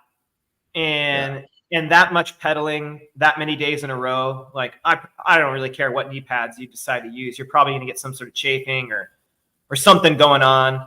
Not like the giant gouge out of my knee didn't feel great, but but I wouldn't do that long of that much pedaling with knee pads on. And I should have been smarter, but I was kind of riding like I was wearing knee pads and a full face. Yeah. It's just too tempting, You're like, oh, when am I going to be back here? I don't know. I got to like rip it, So doesn't surprise me any. I've been riding with you long enough to know that. But I remember talking to my wife and being like, yeah, I feel really bad. It's like I feel like you could have worn knee pads, but I feel like this is an argument that I know I'm not going to win, so I'll just let it be. There were people wearing pads. But I would tell you, I think maybe like 2 or 3, like is what I saw of the same people. There was a guy actually there riding in a full face with elbow pads and knee pads, and he was riding an Atherton bike. It's like, I don't even know where you get one of those. It's probably from Europe or something. Isn't that like a European brand? It's from BC. You can see where everybody's from. So okay. On their number plates and everything. So like I was like, okay, well, that's, crazy setup you got there for this race. But I mean, I didn't see him during the race, so I don't know what he was like. And I probably passed you whenever you were laying over there fucking with your derailleur hanger. Yeah, he probably did. I mean, if everyone at the BC bike race watched this podcast, like, I mean, obviously like half of them would be like, I remember that guy. Yeah. I asked him if he needed help. And then I just kept riding. Yeah. Which it's like super awesome when people are asking you like, hey, do you need anything? Like, it's just like great trail manners. But I tell you what, like after about 30 minutes of that, you almost feel like snapping. You're like, you just want to grab them. Are you going to? Oh, nope. There you go. Bye. Yeah. Somewhere around the 150th person that said that, you're over fucking hearing it. Yeah. It's like, no, while you were coming down that descent there and you saw me in the little trail slamming my tool on a rock like a freaking ape. It's like, no, I don't need help at all. Yeah. No. Everything's fine. Definitely have all the tools for the job. That's why I'm using the rock in the trail. So you finish up day 3, all beat the fuck up. And when do you notice something's wrong with your bike? Oh, I'm washing it. That's right. Yeah. Coming back to the whole point. Yeah. I was washing my bike, and my buddy was standing there with a beer, and he's like, "Oh man, no, you really fucked this thing up." And he's like looking at my bars, and there you got a big gash on them. I had like a gash on my stanchion, luckily like right under the crown, so not too worried about it. And he's like picking my bike apart, and then finally he finds this like flap of paint, on the back seat stay, and he's like, "Oh man, this is a bad one." And I was like, "Oh God!" I'm like looking at it. It's like a good quarter-size flap of paint just like lifting up, and it's got the ride wrap on it, so it's just basically hanging on by the ride wrap. Right. And I pull it away, and it's like, oh, like carbon does not look good right there. And so I gave it a little knock test, and it was like dead as can be. Yeah. And like clink, clink, clink, boom. That's not good. And I put some on it, and I'm like, and yeah, I can like feel it like flexing in. So it's just soft, like right there. And I have to give. So at this point, you got to be thinking your race is over, then, right? I mean, I rode out the rest of that day, with it on it. So it was like worst case, I'm just gonna keep riding it, and if it decides to crack on me, then it'll be over. Yeah, and hopefully it's not in a bad place. Yeah. Hopefully it's not in front of somebody with a camera. Right. And so I went over to the bike shop. They have Obsession Bikes. They take care of everybody at the race. And it is insane. Those guys, they're working 24 hours a day. They always have mechanics working on bikes. Like my dad blew up his hub the second day. They literally put a whole new set of spokes and a new hub and relaced his wheel and had it ready to go by 10 a.m. the next day. That's crazy. And he brought it in at like 6 o'clock at night because he was coming in last every day. So, it's like people are like ate dinner, and he's coming across the finish line. And the poor guy. He literally was like the last person. Yeah. Yeah. Oh, yeah, literally. Except for the DNFers, right? I keep telling them, I'm like, hey, like 40 people who didn't even finish the race. So, or whatever it was, 60, I don't know. He literally went straight over to him and was like, hey, I need a new wheel by tomorrow, basically. They did that. So I went over to him, and one of the guys, God, I wish I could remember his name. Super cool dude, lots of tattoos, big beard. And he was from North Vancouver. And he checked over my bike and was like, yeah, man, you know what? I will do like a resin wrap on it, and we'll get it as strong as we can get it and get you through the race. It's not going to be pretty, though. And I was like, well, I don't give a shit. I'm going to buy a new seat stay, after I get home. It just needs to get through the week. And so, sure enough, next morning, bike was ready to go. Had a nice cast on the seat stay. Yeah, it literally does look just like a cast. That's a good way to explain it. It does, yeah. And he's like, I'm sorry, you had all the black and white on your bike. I ran out of the black wrap to finish it, so it's got that like cream color on there. I was like, I don't give a shit, dude. As long as the bike functions, So, right. And he's like, I know you might not want to hear this. He's like, but I like stood on it and like jumped on your seat stay. He's like, it's solid. I was like, okay. And so I did crack the spots around the cast, but like the cast is definitely not breaking. Yeah. And so he had me come back and check in with him after the next 2 days, and he kind of messed around with it and saw if anything was failing, and it held up just fine. So props to those guys for keeping my bike in the race, What did that run you? It was $160, I believe. Yeah, it's not bad at all, honestly. I mean the guy heartbeat to know like that I could keep riding my bike without it like failing. Yep. Like I saw him at, I think it was like close to 10 o'clock at night underneath the Obsession Bikes tent with like lights on. I saw my bike up in the stand and him like working on it when I was walking by that evening. So it's cool that they put the hours in to do it, because a lot of those guys, they're up during the day too, Yeah. Some are pulling just like all-nighters, and the amount of bikes, you look in their corral and it's like, there's got to be like, 300 bikes in there, all in there for some sort of, because people would just drop them up and be like, oh, I want it, my derailleur checked over and tuned, and and there was mechanics packages as well. You could buy a mechanics package where like they literally just took care of your bike every day. So they had that to deal with as well. So pretty insane that one bike shop. How many mechanics were there working? Gosh, at any given time, it looked like maybe 2 or 3 guys back there, going at it. But they were working like all day and all night. So they had some overlap and other guys coming in and out, and they had like people that would check you in and do paperwork with you and all of that. It was quite the operation. I mean, compared to bike shops here, you walk in and you're like, if you don't work on your own bike or something, I got to imagine if you were in and like, no, I need a new hub put in my wheel. They'd be like, okay, we'll get it done in like a month.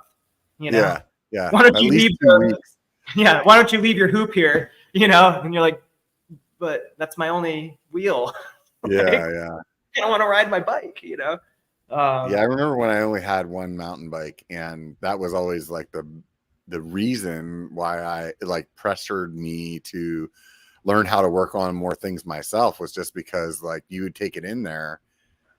There was no way like you'd be getting like, you're at least missing a weekend, if not 2, and I think now even it's like there's only a few things that I don't do, and some of them I could learn, but I feel like I just don't even care. It's like I'd rather go buy another bike so that I can go ride that one while somebody else fixes a wheel for me. Like I don't want to learn how to screw a wheel. I don't really fucking care. It's like I tried once. My buddy from Project 321 taught me for like 5 minutes, and I was like, nope, I'm not doing this. This is not, like, yes, I could physically learn this, but I don't want to. This is like not my skill set. That same night, those guys were like drinking as many beers as me, and they like built that wheel in like freaking 7 minutes or some shit. Like insane, isn't it? I would have been there for like 6 hours, and it would have still had to been fixed by them. It's tough, man. I know that it's something that you just get down with like the back of your hand. Like you just know it and can fly through it once you know it, but.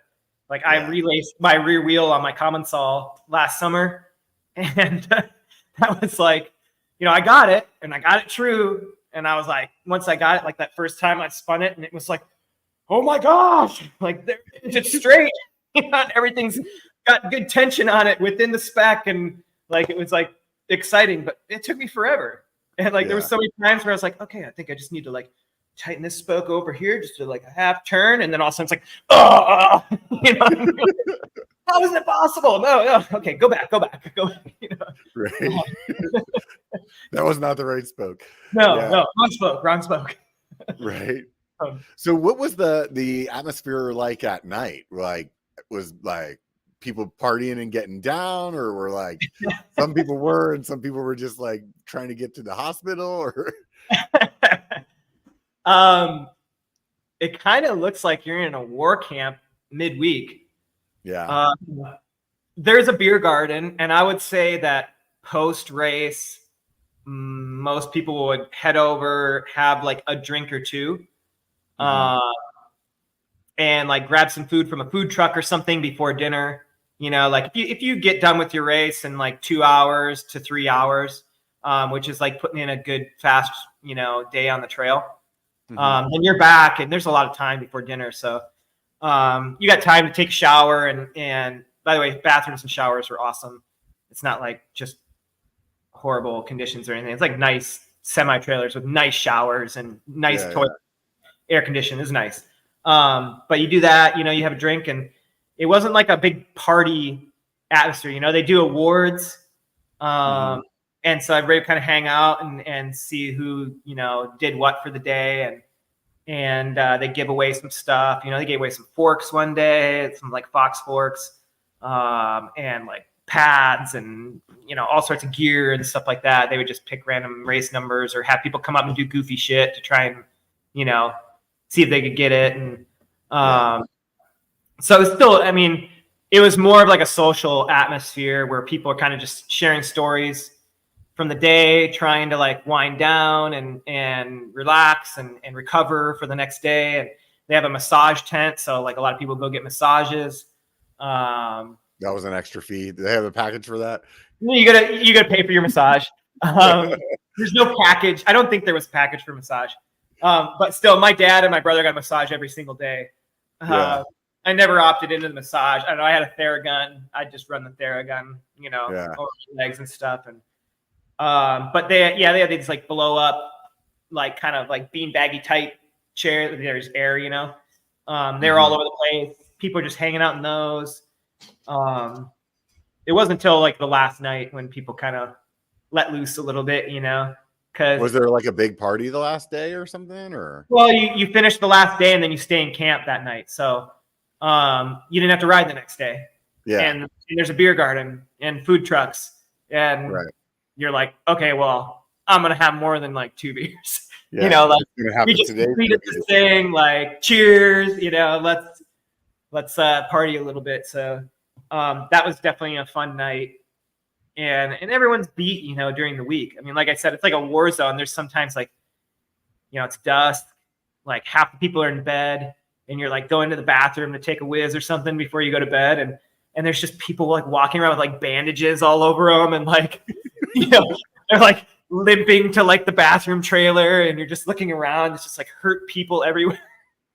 You're like, it looks like a war camp or something, like the medical site or something, So yeah, it's kind of low key, but you get to talk to a lot of people, and I think that's what's cool about the atmosphere is just meeting people from everywhere that ride bikes, and because people are there from all over the world. I mean, so like it doesn't.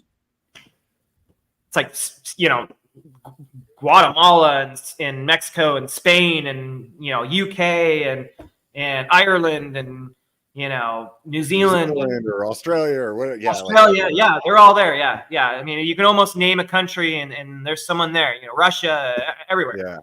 Yeah. And so that was really cool. It was like I remember jumping into this descent, and that's when we got queued up for that guy who broke his hip. Mm-hmm.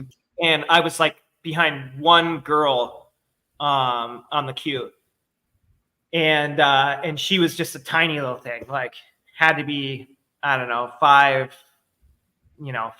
tops, not even 5, like 5 foot tops or something like that. Yeah. Like really, really short, and she was I think she was from France or something like that. France or Spain, one of the two. And I was like, okay, we'll see how fast she is, but like, I know we're going into this long descent still here. And it's like, if I can pass her, if she's a little too slow, I'm going to pass her. And they let us go. They said we had the all clear. Dude, she dropped into the trail and she was hauling ass. Like this girl was fast, like really fast. And I was like laughing to myself. I was like following behind her. And every time we came outside, she'd be like, pass. And that's all she'd say, pass. And they would just move over like magic. Like, I can speak whole sentences and be like, hey, I can get by you when you get a chance. Find a wide spot here. Try and be super nice. And people are like, oh, And of course, everyone's just moving over for her. So I was like, just hanging out behind her. We're going so fast that I'm like, I don't need to go any faster than this. This is super fun. This is probably exactly where I would be taking this trail. And she's freaking clearing it for you. Yeah, and she's clearing it the way, like just money. And she's like hitting all the drops. And I'm just like, just being in tow the whole time, like having a blast. And it was a good descent. I mean, it's probably like 3-4 minutes straight of just hauling ass. And we pop out on this fire road at the bottom, and then we're just kind of like traversing across this fire road. And I was like, you're fucking awesome. I was like giving her fist bumps, and we chatted for a little bit and stuff. And she was just super cool, And it was like, I told her, I was like, it was really refreshing to ride behind just a person who's ripping the downhills. I was like, you're an awesome rider, And she's like, I know so many people so slow, She's like, you should have seen this guy fixing his derailleur hanger a couple days ago. oh yeah, the guy in the white shirt, that wasn't me. No, I've been wearing this shirt. No, but so it's like you meet some really cool people that like fall in line with your skill set, and you can sit and bullshit with them, like on a fire road, or something between trails. And I met a lot of people like that. Met a cool couple from Canada that I talked to for a long time. That was kind of like, the wife was like, "This is my husband's," what'd you say? Like, what's it called? When like old guys want to do something crazy or buy a car. Or, oh yeah, midlife crisis. This is my husband's midlife crisis. That's what it was, and he drugged me along with him. And so they were riding together, and they were super cool, and just like cool people from New Zealand, and met this one guy from Canada that like he's wearing like Darko, everything like baggies to the max, and he was on was talking about riding Whistler a lot. Just kind of like a shaggy looking like rider dude, And I was like, this guy seems like he just totally shreds. And I like looked up some of his times, and I was like, oh yeah, he's fast rider, Yeah. And then later on, my buddy after the race, he was like, dude, that guy's like done like 100 Ironmans, and like he's like this elite freaking crazy athlete, like. And not only that, he's like this like CEO of some giant corporation. Like guy's like some rich CEO that's done like hundreds of Ironmans and all this crazy like athletic stuff. And I'm like, that guy, like you just never guess, like, so it's just cool. I don't know. You just meet so many different kinds of people. It's just cool atmosphere for sure. So what was the last day riding with your brother and your dad like? My brother's a saint for riding with my dad every day. My dad gets very angry at himself, and that can come off like he's angry at you. And he's really not, but he's still going to look at you like he wants to kill you, and he's probably going to snap at you every time you give him any advice or like even speak of anything. Just no speaking. It's like he was great, like all the way up to the aid station, which is like halfway through the ride. It's like he's like in good shape, like good spirits. We're like cool. My brother and I were like having a snack and talking with the girls and tutus and stuff that the ferry girls at the aid stations. And where's Dad? And it's like, oh, he took off already. It's like, now we gotta go catch him. God, he's like really on it today, And we weren't in last place at the time either. We were in like, I don't know, like 11th to last or something. Like, right. So like he was all motivated, and then it got really chunky and ruddy, and like my brother said that their team name throughout the week was like team what the fuck, I think was the name.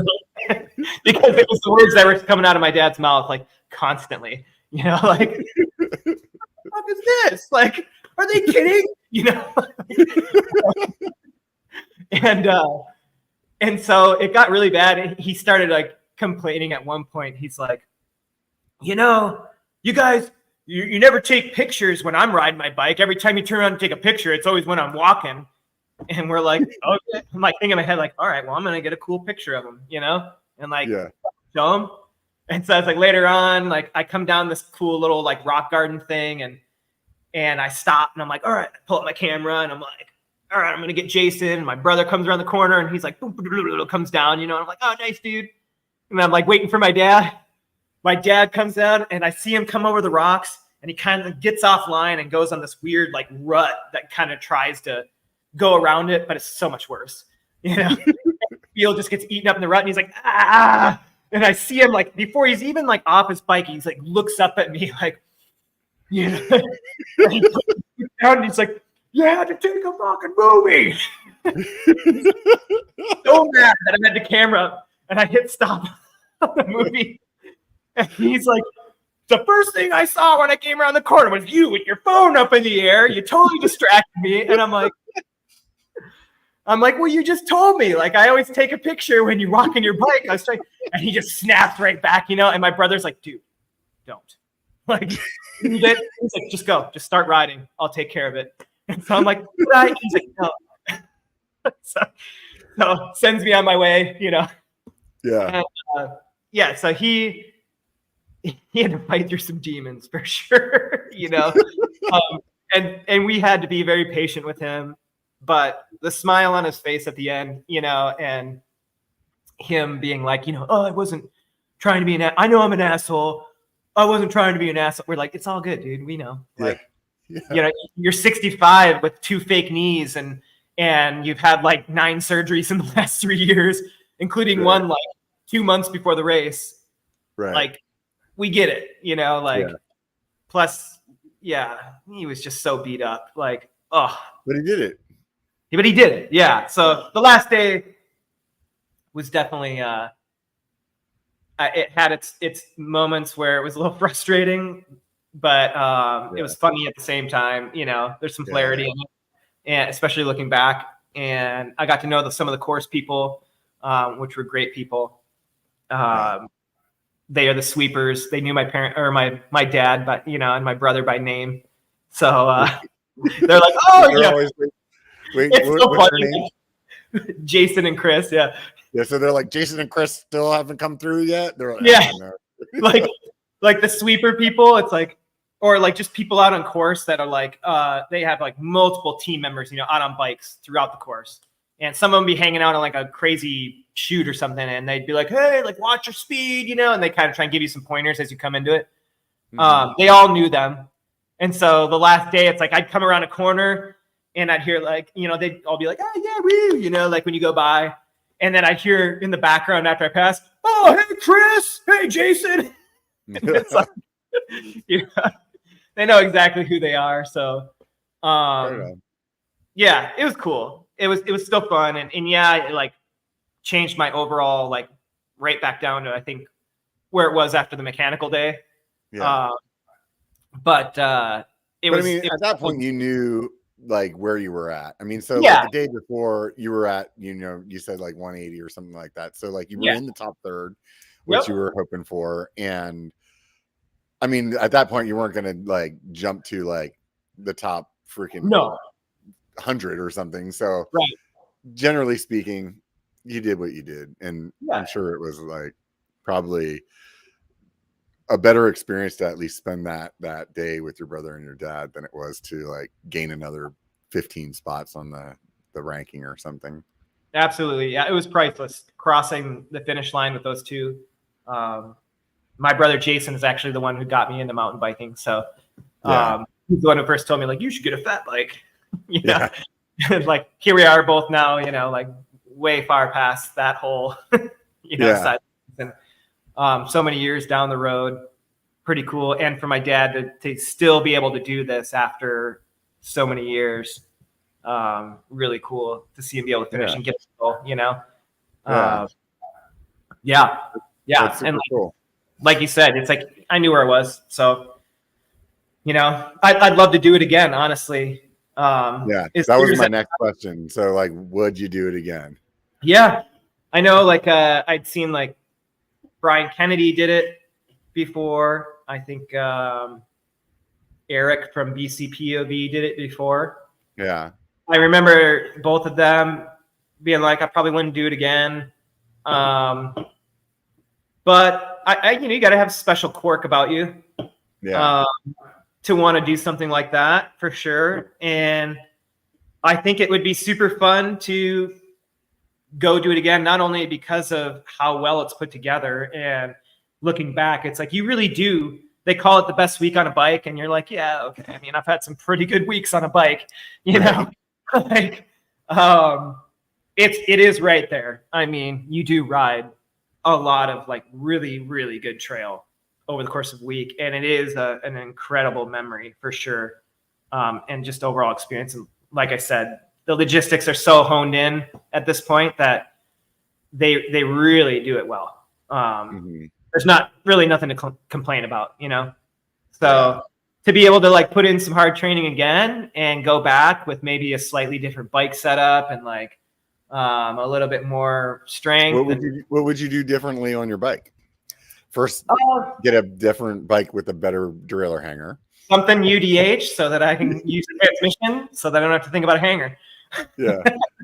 And that would be great. I thought about that every day after that. Like, yeah, you know what? The whole time after that, it's like, I hate hangers.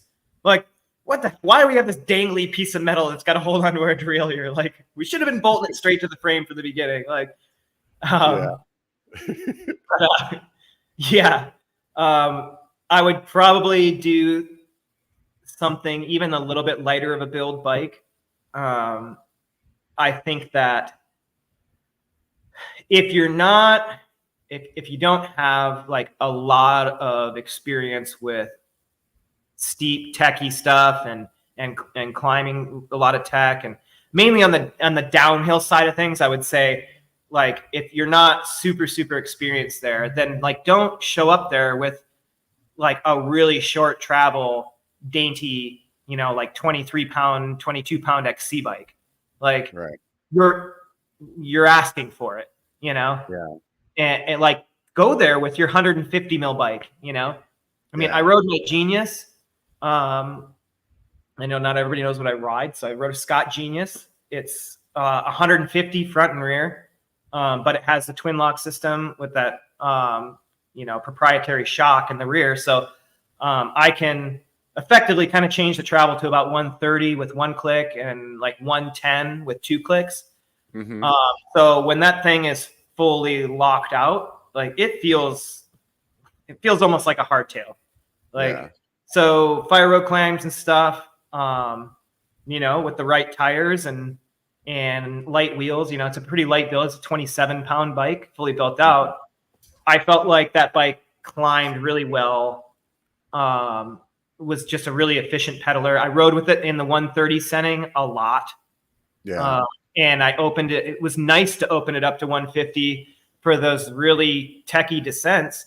I felt right at home, like was super comfortable, that I could just smash through that stuff. Part of the reason why I had that big crash, being too cocky, but doing it again, like now I think if I was really trying to go for just really fast times, and like, depending on where I'd be fitness wise going into it, like I might ride like a 130 bike, 130 in the front, 110 in the rear, something like that. Mm-hmm. And even faster rolling tires. I had Recon in the rear and a DHF in the front, because I was still just like, I still want fun over efficiency, Mm-hmm. But did you feel like the tire choice worked? Yeah, I felt like it was great. The Recon actually did really well in the rear, and like we ride such loose, dry stuff here that even it being hot and dry there was like so much better dirt than here, that I was like, I could be riding a Recon in the front too, and have even a little bit like better rolling resistance. But I thought it was the perfect setup for this year, where I was, what I was trying to do. I had a lot of fun with it. And like I said, perfect bike to go and just like have fun every day and not be underbiked at all. Because there's going to be spots on a really short travel bike where it's like, you're a little underbiked.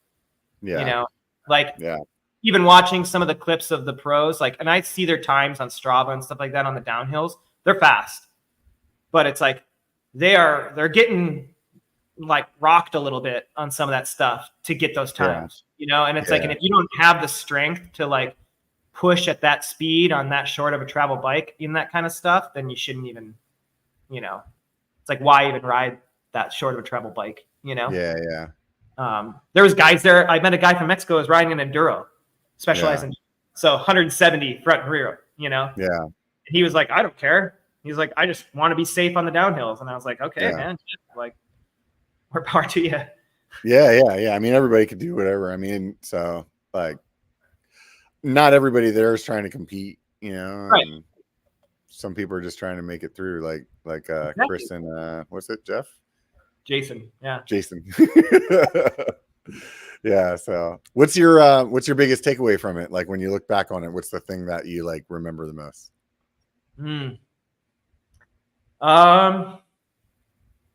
Man, that's tough. I mean, the experience as a whole was just a really great mountain bike experience, And I think that you got to like big epics to really enjoy it. And if you like going on big rides where you're going to put in some pedaling for some awesome descents and just be out there all day,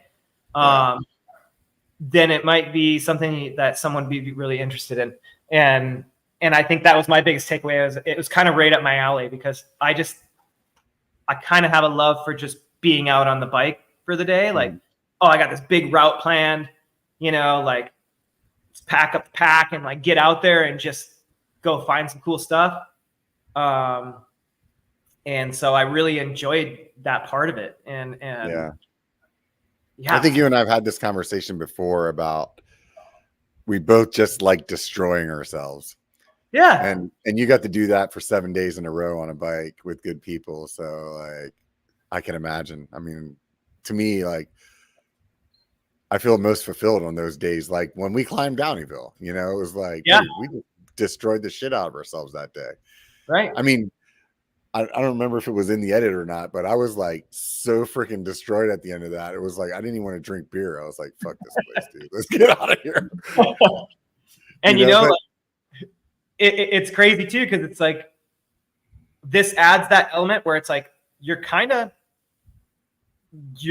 maybe you're not racing, but it doesn't matter if you're there not to race and you're there just to complete it. It's like everything gets turned up a little notch, you know? Like when you're in that sea of people, in that environment, like you just find yourself pushing, and even when you're not intending to, and that adds to the exhaustion. And like you said, we like to destroy ourselves. Well, it's like, this was one of those, like doing a big bike pack or something, or like one of those things where it's like halfway through, it gets you to that point where you're like, am I going to do this? Am I going to be able to like keep going like this? Like how am I going to keep myself from getting really injured, and how am I going to keep my bike from breaking? And that was like it's like it tickled the lines of like a ultimate challenge, where you're just it wasn't like I just got to go ride for 7 days. Of course I'm going to make it, it was like there was reality checks with some of those crashes and dealing with other racers, and where you're like, oh, I got to be smart, man. Like you can't just be like, oh, I'm just going to go out and ride 7 days. It's all good. It's like, no, like you might like really wreck yourself or like really trash your bike to the point where like you're not going to race the rest of it. Some guy was out there on a gravel bike. Okay. Like Jesus.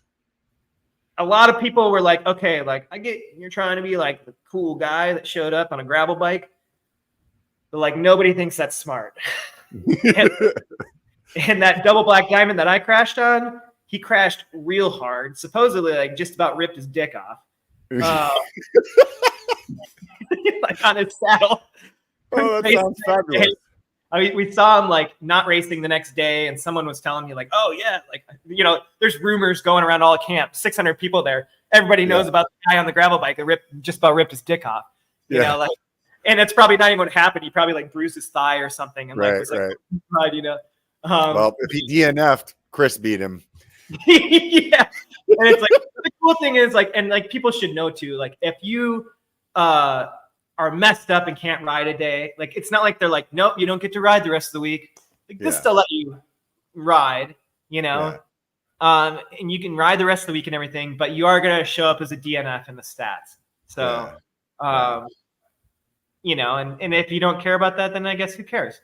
I mean, at that point, I mean, what else are you gonna do? So hey man, I really appreciate you sitting down for 2 hours and sharing your story with you. It was just as fun talking to you about it again on some of the stuff that I've heard before, and lots of new stories. And I think that it's just a really inspiring story of somebody that found something that they want to do. You put a lot of work into training for it, and then you did it. And I think it was a really good experience to share. So I really appreciate you doing that for all of the BYKER Bar listeners. And who knows, maybe if you guys enjoyed the story as well, He's got more. Maybe we can get him in on other episode. There was a couple of years that him and his wife lived in a trailer and drove around country getting into mountain biking. So we could always talk about that. Let us know down in the comments. If you haven't subscribed and you're watching on YouTube, please do that. Hit the thumbs up if you enjoyed this. If you're a podcast listener, you could go over to Apple Podcasts and write me a 5-star review. I'm looking right now, and Betsy Desmond and OTB74 both wrote me a 5-star review, did a kick-ass job. Thank you very much, both of you guys. I really appreciate that. It means a lot. And other than that, if you just want something for free, swing by Facebook or Instagram. Give me a follow over there while you're over at Instagram. Check out BizMod Bikes and take a look at Brandon's little Instagram over there. Anyways, thanks again for everybody that listened. Thanks again, Brandon. And if you want something completely for free, all you got to do is remember, it only takes a bike to be a biker. Get out and be one.